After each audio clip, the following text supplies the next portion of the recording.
Should be no surprise, and Rod's excellent parody aside, it should be no surprise that communications is a critical form of our life and basic requirement for our life in the 21st century. It is something that is very important to a lot of people. When the networks fail to work, it creates a lot of anxiety. We rely on communications. Recently, the California legislature passed a law, Senate Bill 431, which was put forth by McGuire, who's out of Healdsburg, requiring that all communications networks have power backup for 72 hours, because during the wildfires and the PSPS events, when networks went down, people were very disconnected, no pun intended, from everything that was around them, and they found that these things are very important to them in their daily lives. And so, social media aside, our ability to use communications networks is part of the fabric of our daily existence, and that's why these networks need to work, and they need to work well, and they need to keep pace with the increasing demand. And in terms of increasing demand, I mean, exponentially up and to the right, the amount of mobile data that we're consuming is showing no signs of slowing down. On average, the users today consume about 22 gigabytes per month in 2021 on their phones, and this is showing no signs of stopping anytime soon. So we increasingly use a lot of data, and we rely on those networks to provide that data to us. Wireless only is also another important metric when we look at how many people have given up their landline phones. And increasingly, we see that more than half of the country is now wireless only, meaning they no longer have a landline phone. In the United States, the rate is almost 57%. In Western states, it's probably more like 61%. And notably, 50 million children in our country live in wireless-only households. So it should be no surprise that under the age of 34, maybe 3 out of 4 people prefer to be wireless only. They're young adults. They've never had a landline phone. They never will. So this trend continues to increase again up and to the right. When we look at how the networks have supported us, especially during the pandemic, distance learning would have been impossible for many students without reliable broadband. And in many cases, those connections were created using the cellular network. The Santa Clara County Office of Education noted that of the 16,000 connections that they created for students during the pandemic back in March of 2020, when we were all sent to our homes with an uncertain future as to when we would be able to leave, over 14,000 of those connections were created using 4G hotspots. And of course, those hotspots did not work if there was no connectivity in the home. So having the ability to connect has had a direct impact upon our ability of our students and our young people to continue learning when they were in a school from home environment. Likewise, many of us had to telecommute. Some of us still are telecommuting. People who were remote work were reliant upon the network. And people who were seeking care from their doctors but couldn't go in because they were told not to go to the office because of concerns about exposure to or exposure from the coronavirus, telehealth became very important to us in 2021. And I would venture that these trends will continue in the future. Some companies are saying that they're going to allow people to stay in remote work for an indefinite period. And I suspect that a lot of healthcare providers are realizing that the efficiency of being able to work with their patients remotely is also something that they will want to continue. So robust coverage for these technologies continues to be important. And of course, we all remember going shopping, and we pop the hatch on our car and get on an app and tell the store that we were there to have the groceries thrown on the back, and everything was paid for electronically. And these things were all done via the network. So if the network didn't have coverage, then you couldn't do that. Public safety is also really important. 80% of all calls to 911 are made from wireless phones. If you no longer have a landline phone, then your 911 calls will be made from your wireless device. And typically the phone that is closest to you is going to be your cell phone, because you carry it with you everywhere you go, in every room you go. And public safety is really reliant increasingly upon the connectivity for people to get into the 911 and emergency services. So these are all things that the network provides for us.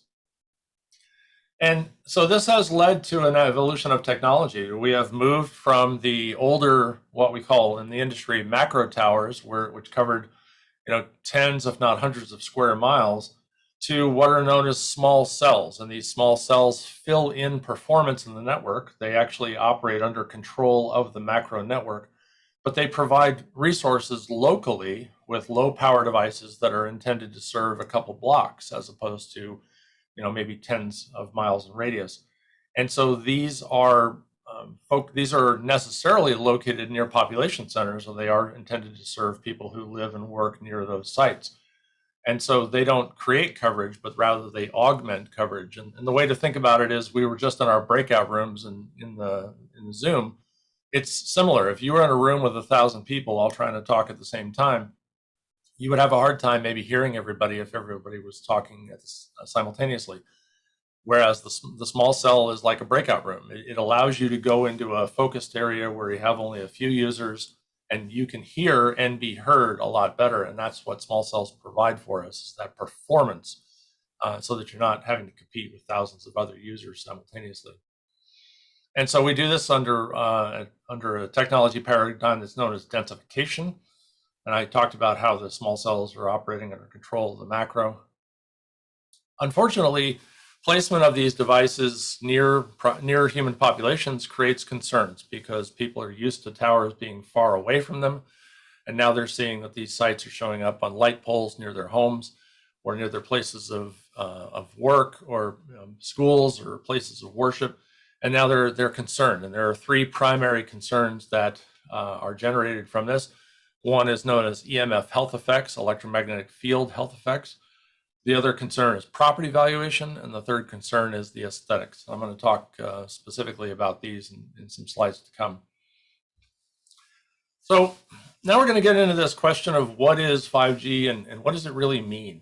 So the evolution of cellular technology runs from the old 1G phones, and maybe some of you had these phones back in the day, maybe in the 80s and early 90s. Then in the 1990s, then we got the 2G network, which was the evolution of digital, and that made the network a lot more affordable, which allowed people to get on, and most people probably got their first cell phones in the late 90s. Then, of course, we had the BlackBerry era in the 2000s. And in about 2010, 2009, 2010, we started to get smartphones. The iPhone and the Android phones became very popular. And if you look around the room today, you probably see people looking at their phones, and you're on your smartphone. And then, so we are in the smartphone era right now. And then in 2020, we have moved into the new generation of technology, which is called 5G. And the technology that's associated with that is called NR, or new radio. So we had 4G LTE, and now we have 5G NR. And I'm going to talk specifically about how that is actually, there's some misunderstanding about these technology terms, and I want to make sure that everyone's clear on all this. So, our economic boom currently is based upon the smartphones. I mean, of all the 9 out of the 10 top NASDAQ companies are mobile focused, and the most of them are based actually here in the Silicon Valley, as we would expect. But these companies all have wireless forward or mobile forward marketing situations, and that's what they rely on. They rely on these networks to reach their customers, or to connect their customers with other customers. And so 4G has proven to be an extremely economically beneficial network for our country and our GDP. It's enabled our current economic boom. But there are challenges, because the 4G network was actually not designed to support that level of usage that I showed earlier, with that exponentially increasing usage up and to the right. It's also not designed to support things like what we would call the Internet of Things. And so, for example, my oldest daughter is now driving as of a few months ago, and we have a dongle connected into her car, so that I can see if she gets into an accident, if the airbag deploys, if she exceeds a certain speed, if she hits the brakes too hard or corners too fast. I get an alert that says the car cornered very quickly, or she hit the brakes, or God forbid she gets into an accident and the airbag deploys. But that device runs on the 4G network. And it's only because we have so few of these devices that the 4G network can support it. But if we were to extend these technologies out and begin using the Internet of Things for a lot of applications, the network would quickly be overloaded because these devices would then be competing with the 4G phones that we currently use. So then the question becomes, is why 5G? Why is 5G important? Well, first of all, more users per site, more devices per site, and that's really one of the big things, is that the 4G network, every radio has a limitation of about 200 devices that it can support. And so if we talk about devices or sites that are covering wide areas, then the 4G network quickly runs into a limitation of not being able to support that many users. It is also the first time that we have had a cellular generation that is more than just about smartphones. Every cellular generation previously has been about the device, whether that's your 2G phone, your 3G BlackBerry, your 4G smartphone. 5G is now about more than just smartphones, and it's going to form a basis of a lot of applications that we have yet to even see come to market. It's also higher performance, and it's economically more efficient, which means that simply converting our 4G networks to 5G is going to allow more people to be supported for less cost, which is going to translate into more investment in extending the network to people who are underserved, or even people who just don't have coverage at all. And it becomes a platform for innovation and entrepreneurship. And as the Silicon Valley, of course, we are all about innovation and entrepreneurship. And there will be many stories of 5G written in the years to come, and companies that use that technology to implement things that we never thought of. But 10 years from now, we're going to wonder how we ever lived without them. So it allows you to do a variety of things. I'm going to go into some detail here. So, enhanced mobile broadband is the smartphone profile, and that's one of the things that's interesting about 5G is that it has these different user profiles. So we have this enhanced mobile broadband, which is the increase in the phone performance. That's the one that we would all be most familiar with. But fixed broadband is another one that is going to become very important in some areas that may not have many options, or perhaps those options are not well performing. This will compete with DSL or cable or fiber optics to provide broadband. In fact, just recently, the city of Fremont announced a network in their city, and Mayor May was very excited to roll this out because it is going to provide fixed 5G service, which will be an alternative to the existing broadband services that they have in Fremont. And of course, more choices is good for consumers. It creates competition, drives prices down, and drives performance up. And I expect that we are going to see a lot of 5G fixed rolling out in the years to come. Ultra reliable, low latency communications is kind of a big technical term, but really what it means is that the communications on the network is extremely fast. The time it takes for the data to transition through the network is almost instantaneous, and it is very reliable, meaning that you can guarantee that the data is going to get where it's going to get, or where it needs to get, and that provides you the ability to do assisted driving, or even some of you own Teslas. I know a lot of people have been excited about the autonomous driving mode. Fully autonomous driving really requires good connectivity across the network. It has to be very reliable, and it has to be very fast. Real-time virtual reality or augmented reality is also going to be a thing that we're going to see a lot of use in this. And hybrid positioning is one thing that I think is very interesting, a very technical thing here. But recently I was working with a client who was working on some GPS challenges, and we are beginning to move them away from GPS and moving towards a paradigm where they're going to begin using the 5G network as their positioning system, because they simply can't rely on GPS for their application. And so in their particular application, they need sub-centimeter accuracy for these devices. And this is going to, 5G is able to provide an alternative to GPS. And so this is one of the things that I expect to see a lot of innovation, certainly in parking garages or underground, and let's say in mines or such like that. The 5G is actually going to be quite important for positioning. So talking about economics, the 4G and 5G network contribute dramatically to our GDP. As of 2018, 4.2% of our national GDP was created by the 4G network. And by 2023, that will rise to 4.8%, which is equivalent to $1.2 trillion. 5G contributions to the network will be commensurately large. We expect that by 2030, that 5G will be contributing $271 billion to North American GDP, or rather to US GDP, and will have created something close to 1 million jobs. Carriers are going to invest heavily in this network for a variety of reasons. It's expected that they will invest $275 billion in this infrastructure, which serves the public. It's a private investment in publicly serving infrastructure. And to give you a sense for scale, that is in 2019 dollars, which is when I did this analysis, and I would imagine that it hasn't changed. That's larger than the Apollo space program. That's more money than we spent to put men on the moon. And it's slightly less than what we spent to build the interstate highway system in the United States. This is a pretty significant private investment in public infrastructure. And that's going to create a lot of jobs. We would expect that there are going to be several billions of dollars, $1.5 trillion GDP contribution over the course of several years, and 16 million jobs nationwide created over the next 4 years by the 5G network. So all of this sounds great. And you would ask the question, well, why is this a problem? And it sounds like this is all wonderful. Why are people concerned?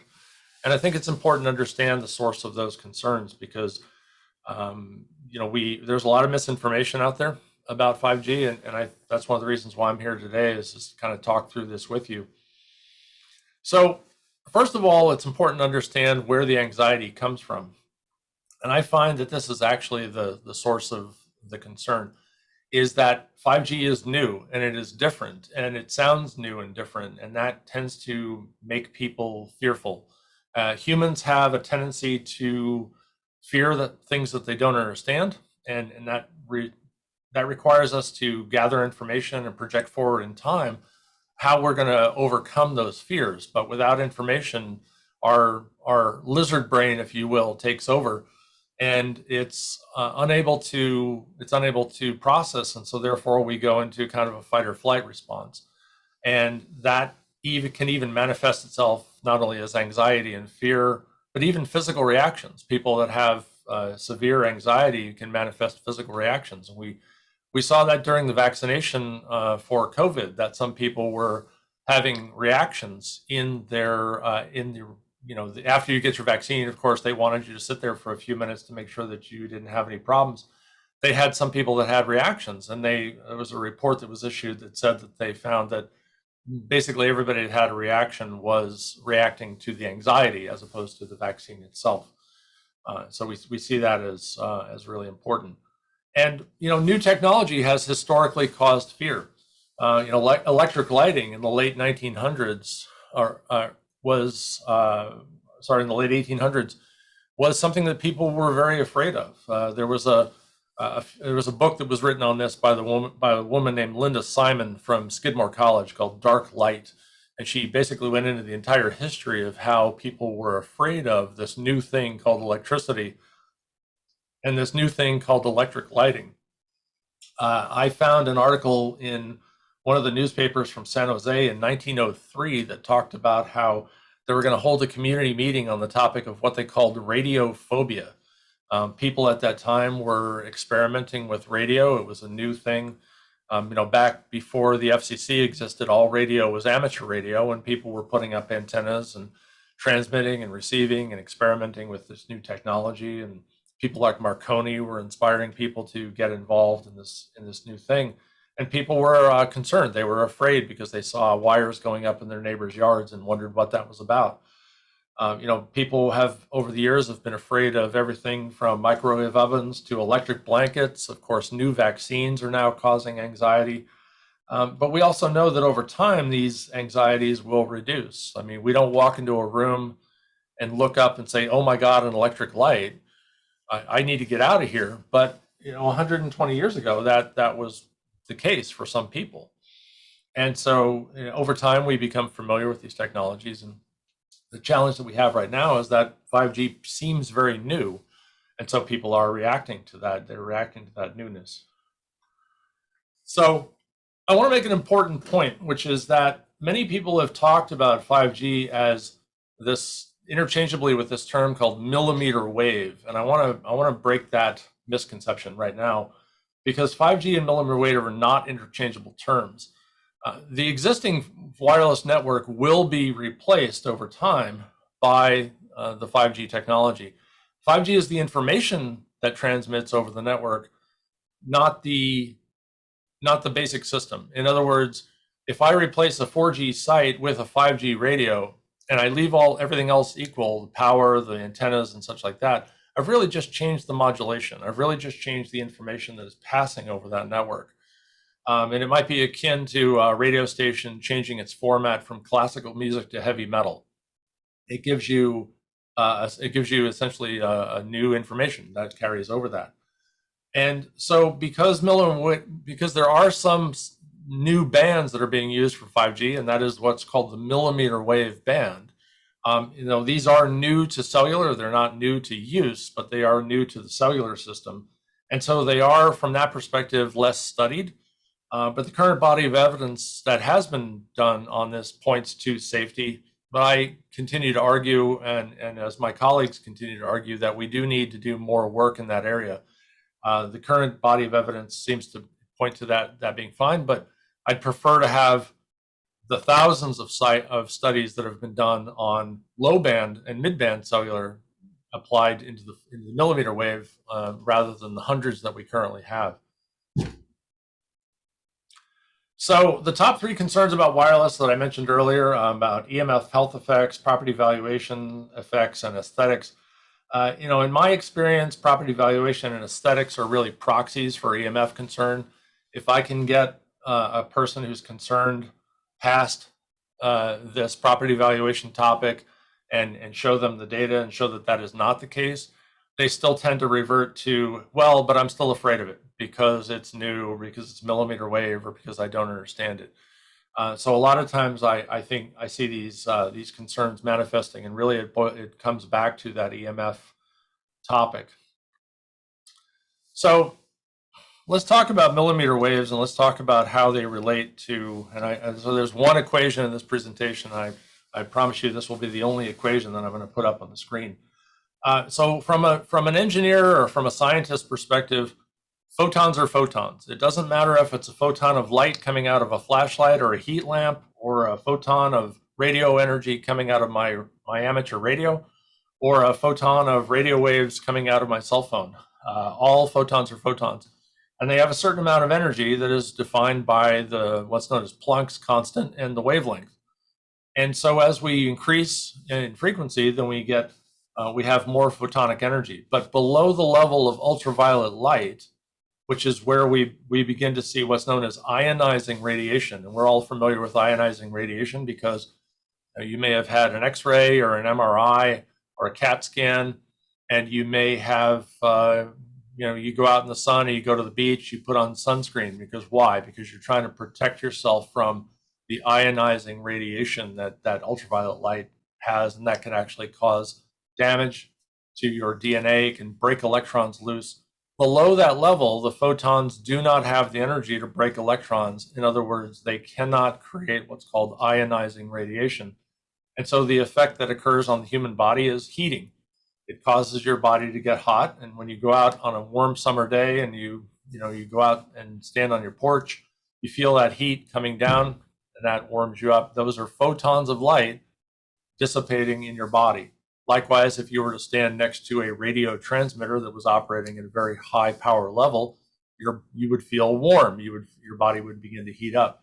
And you've had this when you go to a restaurant, you sit under the heat lamp, you don't see light coming down, but that heat lamp is emitting infrared radiation, which is higher than millimeter wave, but below visible light. And those infrared rays are coming down and they're heating you up and keeping you warm so that you can enjoy your meal outside on that chilly fall evening. So the thing about EMF is that a lot of people see these things like radiation and ionization and all these terms, and they can produce anxiety because people don't understand them.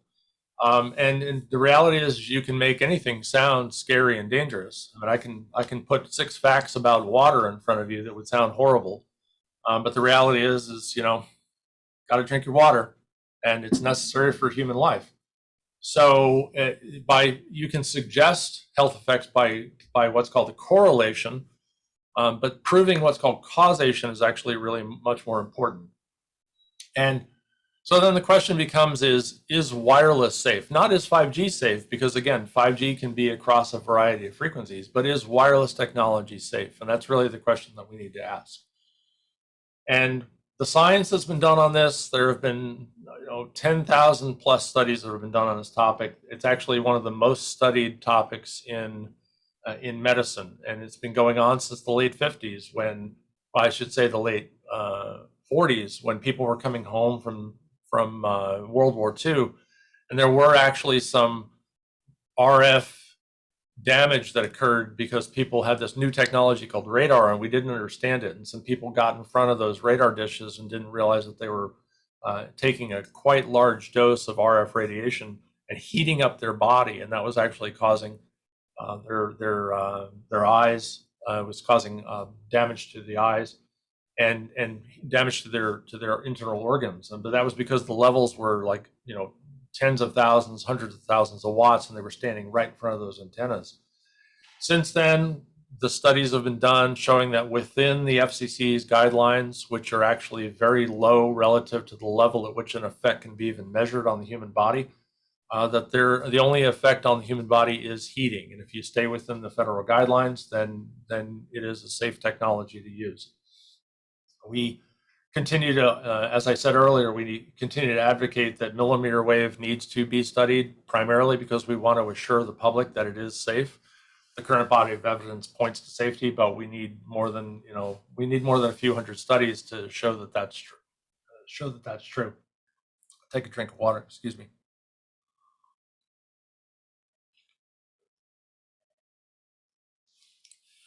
Let me shift to real estate valuation.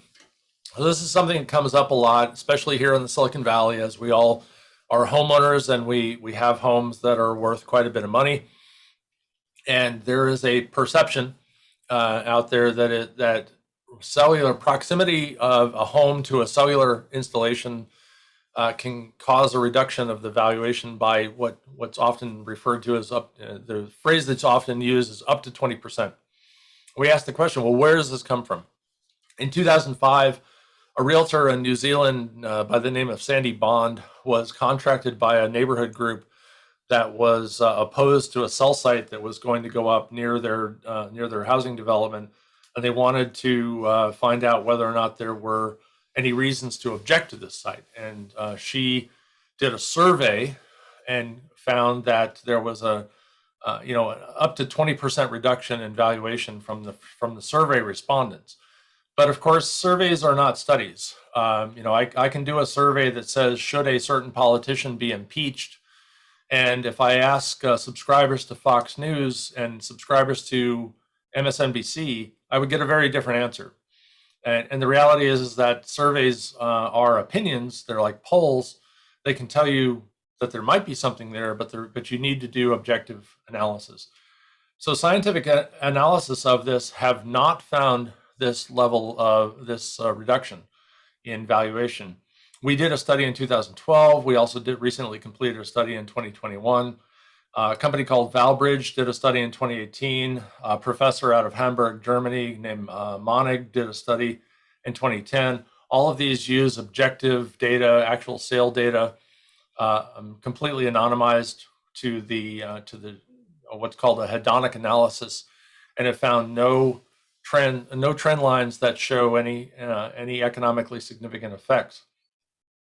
Our study in 2021 is particularly notable because it was the first time that we have done that a study has been done on small cells. Prior to this, all studies were done for towers. And so this was quite an interesting study because it was, first of all, it covered 10 years. We looked at almost 2,000 sites across the state of California. We analyzed over 11 million real estate transactions, not individually, of course, but using computing analysis. And the method that we used was called a hedonic analysis, or a spatial difference in differences. and our resolution on this was down to 100 meters, or call it 100 yards. So pretty small amount of resolution on that one. And our findings was that we are what's called our R squared values were above 0.9, meaning that we accounted for over 90%, in some cases up to 98% of any noted impacts. And likewise, we are accounting for 98% of no impacts, which is what we found in the course of the study. Hey, David. Yes. I think we have to wrap up now. Oh, I apologize. I'm almost. No, yeah. This is fascinating. I love our values and Planck's constant. Yes, you're an engineer. And the economics like you, and everything you've given us today. Right. If you have a little time after this, we'd love to field questions from our members. What I'm going to do at the moment is wrap up the meeting and then invite people either on chat or in the room to pose questions, if that's okay. Perfect. Thank you.